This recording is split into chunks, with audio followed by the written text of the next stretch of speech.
mazingira mazuri ya wavuvi pale alipo, umtengenezee pale alipo, usimhamishe. Kuna sehemu hazihamishiki.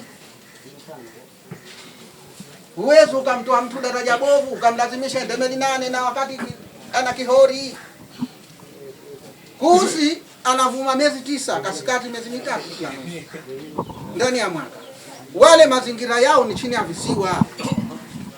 Kule hakipati kisiwa katafuta riziki.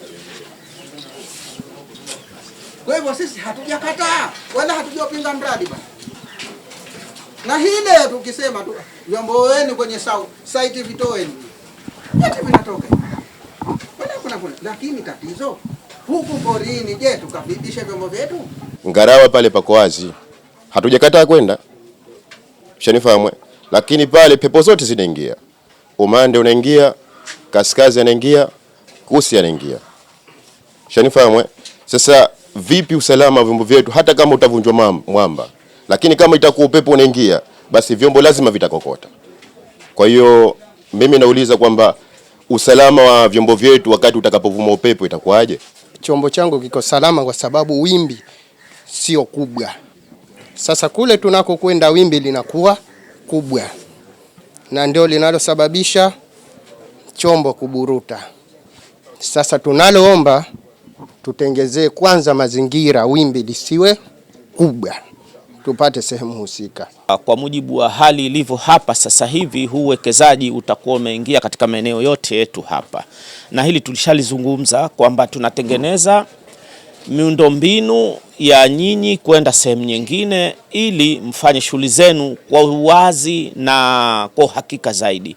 Nadhani mnaelewa eneo hili muda wote hata hati miliki hamna. Huko tunakowapeleka sasa manake kutakuwa na hati miliki na kila kitu. Tatizo kubwa lilokuwepo ni mwamba. Mwamba tulikuwa tunahangaika namna gani tutauvunja pasiwe na dhara kimazingira. Na hilo tayari lishafanikiwa na matayarisho yote katika hatua za mwisho.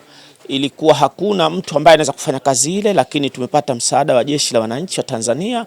Wao ndo watafanya kazi hiyo, na kazi hiyo itafanyika wakati wote kutoka sasa hivi. Tumeshakubaliana nao. Isitoshe, mbali ya kuvunja mwamba ambao mwamba ndo utasababisha vile vyombo vyenu vipande juu mchangani, vyombo ambavyo vitabakia kule majini vitabakia kwenye maji, vitakuwa kwenye nanga, na kutakuwa na jeti ambayo inaweza kuchukua vyombo si vingi, labda 50 mpaka 70. Kwa hiyo ni kusema kwamba mazingira kufanya kazi pale yatakuwa mazuri zaidi kuliko hapa. Leo nipo katika eneo hili la Maruhubi, eneo ambalo Serikali ya Mapinduzi ya Zanzibar ya awamu ya 8 imejenga hii bandari ambayo ni kwa ajili ya vyombo vya mizigo, vyombo vya abiria, na pia tuna bandari yetu kavu hapa. Lakini katika ujenzi ule imeshaanza phase 1. Kwa hiyo kuna phase 1A na phase 1B ambayo hiyo ndo tayari sasa hivi tunataka kuiongeza. Kwa hiyo eneo hili wapo wavuvi ambao walikuwa tayari wameshaanza na viongozi waliopita kuambia kwamba mtahama na mtaendelea katika eneo la Ngalawa, lakini kuna kukataa kwa sababu ya hofu ya eneo la Ngalawa kwa hoja zao ambao ni eneo ni dogo, eneo la mwamba, na eneo si eneo kwa ajili ya uvuvi haswa katika upepo wa Kusi na kaskazi.